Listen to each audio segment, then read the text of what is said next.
DJ Frankie. GV Balita Express. GV Balita Express. Mga may init na bagong balita.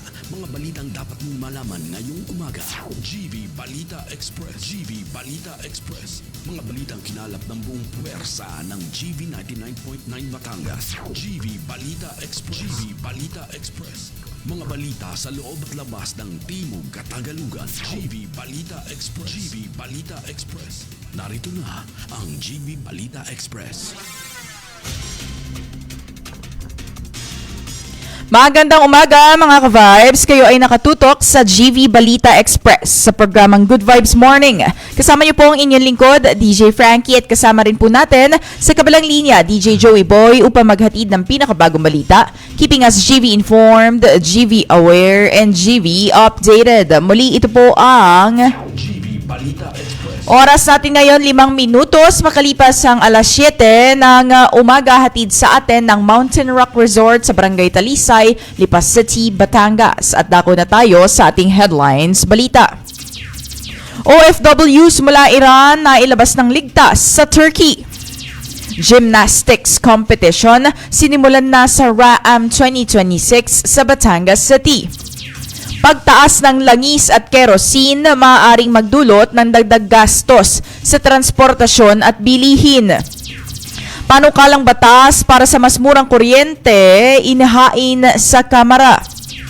At dako tayo sa detalye ng balita. OFWs mula Iran na ilabas ng ligtas sa Turkey. Para sa detalye ng balita, hatid sa atin ni DJ Joey Boy. DJ Frankie, matagumpay nang nailikas sa lungsod ng Van, Turkey ang 11 overseas Filipino workers o OFWs mula Iran dahil sa tumitinding tensyon sa gitnang silangan. Ayon sa Department of Foreign Affairs o DFA, ang operasyon ng paglilikas ay isinagawa sa koordinasyon ng mga embahada ng Pilipinas sa Tehran at Ankara. At inaasahang makakabalik sa bansa ang mga OFWs sa mga susunod na araw. Patuloy na tinutulungan ng DFA ang humigit kumulang 800 Pilipino sa Iran na nagnanais makabalik sa Pilipinas. Pinayuhan din ang mga kababayan na nangangailangan ng tulong na direktang makipag-ugnayan sa embahada sa pamamagitan ng kanilang official na hotline at social media accounts. Ang mga opisyal na tala o ayon sa opisyal na tala, may 1,979 na Pilipino mula sa 9 na bansa sa Middle East ang nais ng ma-repatriate. At pinakamarami rito ay 633 mula sa Kuwait. Gayunpaman, nanatiling sarado ang ilang airspace sa rehiyon dahil sa nagpapatuloy na labanan. Para sa GV Balita Express, ito si DJ Joey Boy sa GV 99.9, your good vibe.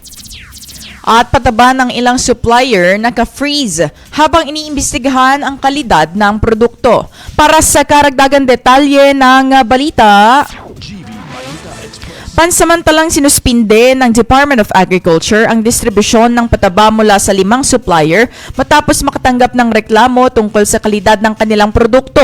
Ayon kay Agriculture Secretary Francisco Chu Laurel Jr., iniimbestigahan ng ahensya ang mga kumpanyang may kontrata sa pamahalaan upang matiyak kung sumusunod ang mga ito sa itinakdang pamantayan.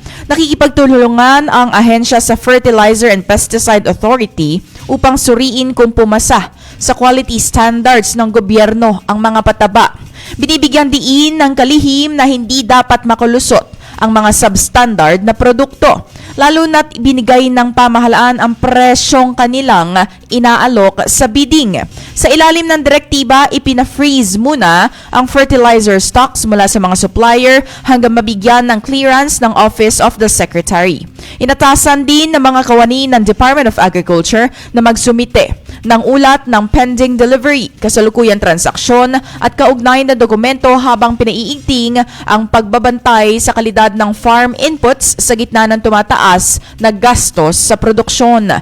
Para sa GV Balita Express, ako po si DJ Frankie sa GV 99.9, your good vibes.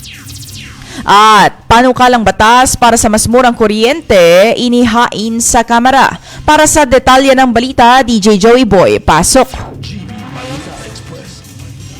Inihain sa House of Representatives ang panukalang batas na magbibigay ng 50% diskwento sa singil sa kuryente para sa mga kwalipikadong sampahayan ng minimum wage earners. Ang House Bill number 8191 ay magkatuwang na inihain ng mga mambabatas mula sa Lakas Christian Muslim Democrats. Layunin ng panukala na mabawasan ang buwan ng gastusin ng mga manggagawang minimum wage sa kanilang kuryente. Ayon sa panukala, ang pagbibigay ng 50% diskwento sa electricity charges para sa mga pangunahing tirahan ng mga kwalipikadong pamilya ay makatutulong upang madagdagan ang natitirang kita ng mga manggagawa para sa pagkain, pamasahe, edukasyon, kalusugan at iba pang pangunahing pangangailangan. Sa ganitong paraan, inaasahang mapapabuti ang kapakanan ng mga pamilya at mapalalakas din ang paggasto sa lokal na ekonomiya. Nakasaad din sa panukala na ang diskwento ay para lamang sa pangunahing tirahan ng isang sambahayan at maaaring gamitin sa isang service account lamang. Sasailalim ito sa verifikasyon, mga safeguard laban sa maling paggamit at regular na revalidation. Limitado rin ito sa residential service accounts at hindi saklaw ang commercial, industrial o mixed-use accounts maliban sa ilang home-based na tirahang papayagan sa implementing rules. Dagdag pa rito, hindi maaaring ilipat, ipagbili o gamitin sa ibang account ang naturang benepisyo. Para sa GV Balita Express, ito si DJ Joey Boy sa GV 99.9, Your Good Vibes. Supply ng petrolyo sa Maynila kapos na. At para sa iba pang detalye ng balita, nauubos na ang diesel sa ilang istasyon ng gasolina sa Maynila kahapon ng Linggo, 8 ng Marso. Dahil dito may mga driver nang nagpuwersang maghanap ng ibang mga istasyon na may natitirang supply ng nasabing produktong petrolyo. Ayon sa ilang tsuper, nagkaroon sila ng suliranin matapos makita na wala ng diesel sa ilang istasyon sa kanilang pinupuntahan. Meron ding ilang nagsasabi na kinakailangan pa nilang maglakbay sa ibang lugar para makapagpagas ng kurudo. Sa ngayon ay patuloy na sinusubaybayan ang kalagayan ng mga gasolina sa syudad habang inaantay ang bagong supply ng inventaryo.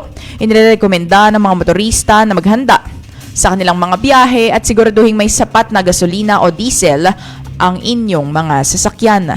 Para sa GV Balita Express, ako po si DJ Frankie sa GV 99.9 Your Good Vibes. At kilos protesta isinagawa kaugnay sa International Women's Day kahapon. Ang detalye ng balita, ulat ni DJ Joey Boy.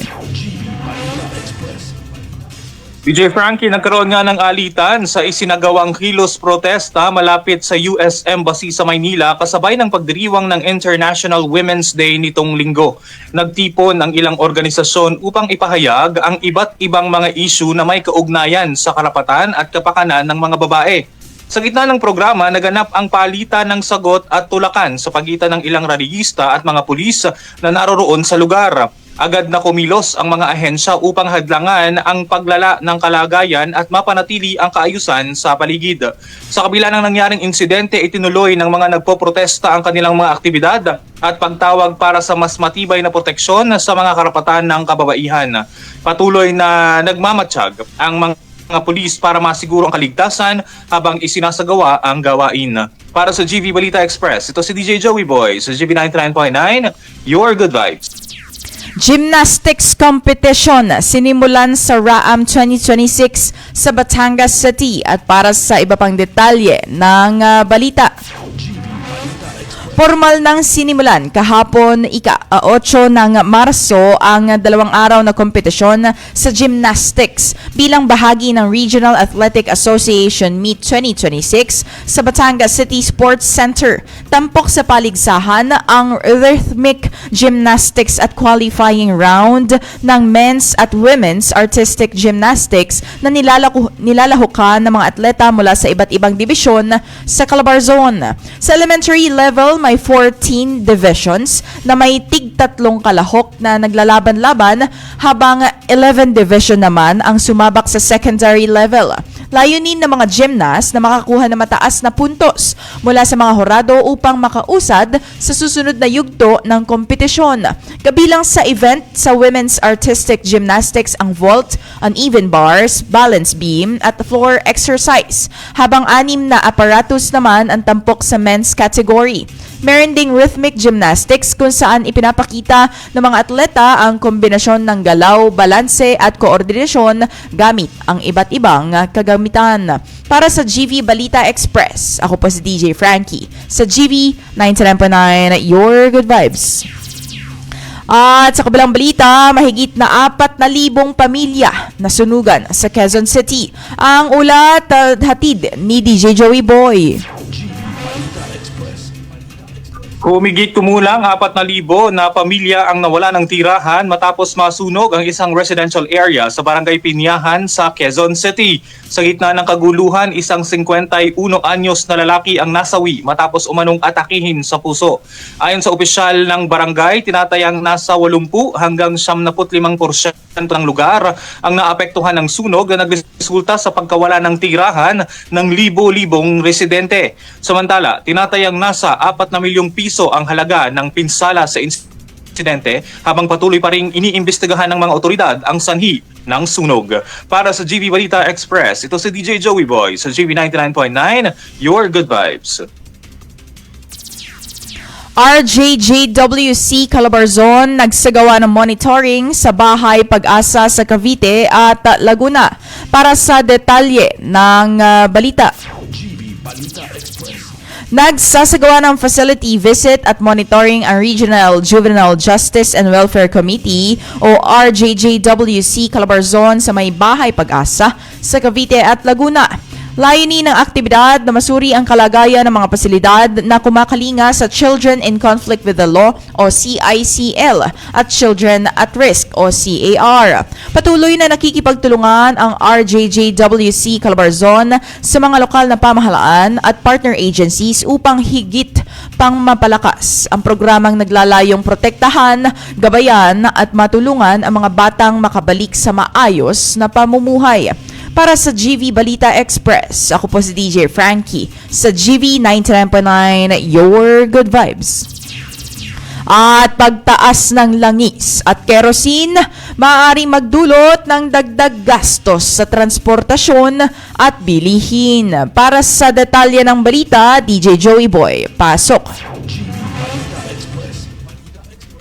DJ Frankie, mga ka-vibes, ngayong linggo ay mataas ang posibilidad ng pagtaas ng presyo ng mga produktong petrolyo na maaaring umabot sa 11 hanggang 35 piso kada litro. Ito ay bunsod ng tumitinding tensyon matapos ang pag-atake ng Estados Unidos at Israel sa Iran na nakaapekto sa galaw ng pandaigdigang presyo ng langis. Batay sa buong linggong monitoring ng Department of Energy gamit ang means of Platts Singapore na batayan ng oil trading sa Southeast Asia, inaasahan ang mga sumusunod na pagtaas. 21 hanggang 23 pesos kada litro sa diesel, 11 pesos hanggang 13 pesos kada litro naman sa gasolina at aabot sa 33 hanggang 35 pesos kada litro sa kerosene. Nauna nang sinabi ng Department of Energy na pinag-aaralan nitong hatiin ang pagpapatupad ng taas presyo sa loob ng ilang araw o linggo sa halip na isang bagsakan lamang upang mabawasan ang bigat ng epekto nito sa mga konsumer. Sa kabuuan, kapag nagpatuloy ang pagtaas, posible rin itong magdulot ng pagtaas sa presyo ng ibang bilihin dahil sa mas mataas na gastos sa transportasyon. Para sa GV Balita Express, ito si DJ Joey Boy sa GV 99.9, Your Good Vibes. At mga ka-vibes, para naman sa ulat ng panahon. GV Balita Express. Amihan at easterlies magdudulot ng ilang pag-ulan sa bansa. Mababa ang tsansang maging tropical depression ang low pressure area na nasa labas ng Philippine Area of Responsibility ayon sa Pag-asa. Batay sa tala nitong linggo ng umaga, 8 ng Marso, huling namataan ang LPA sa layong 1,405 kilometers sa silangan ng Hilaga-Silangan ng Mindanao. Ayon sa forecast ng Pag-asa, maaaring makaranas ng pag-ulan ang ilang bahagi ng bansa dahil sa easterlies at northeast monsoon o amihan. Bahagyang maulap hanggang maulap na may pulo-pulong mahihinang pag-ulan ang inaasahan sa Metro Manila, Ilocos Region, Occidental Mindoro at nalalabing bahagi ng Central Luzon at Calabarzon. Samantala, maulap na may mahihinang pag-ulan ang posibleng maranasan sa Quezon Province, Oriental Mindoro, Marinduque at nalalabing bahagi ng Cordillera Administrative Region, habang ang ibang bahagi ng bansa kabilang ang Eastern Visayas, Surigao del Norte at Dinagat Islands ay maaari ring makaranas ng pagdulot ng easterlies. Para sa GV Balita Express, ako po si DJ Frankie sa GV 99.9, Your Good Vibes. At yan ang kabuuan ng balita hatid sa atin ng Lipa Medics Medical Center. You may follow them on their Facebook page, Lipa Medics Medical Center, their Instagram at Lipa Medics Medical Center, and you may check out their website, lipamedics.com. And currently, they have a hypertension promo package that costs 3,600, including blood chem 12, ECG, and 2D echo. For more inquiries, you may call them at 043-756-1190 or you may just visit their Facebook page, Lipa Medics Medical Center. 7:19 a.m. on the clock, Philippine Standard Time. My name is DJ Frankie at nakasama natin sa kabilang linya si DJ Joey Boy, keeping you GV informed, GV aware, and GV updated. Muli, ito po ang GV Balita Express. only here at the most influential Good Vibes radio station. Ito po ang GV 99.9, Your Good Vibes. Balita Express. GV Balita Express. Mga may init na bagong balita. Mga balitang dapat mong malaman ngayong umaga. GV Balita Express. GV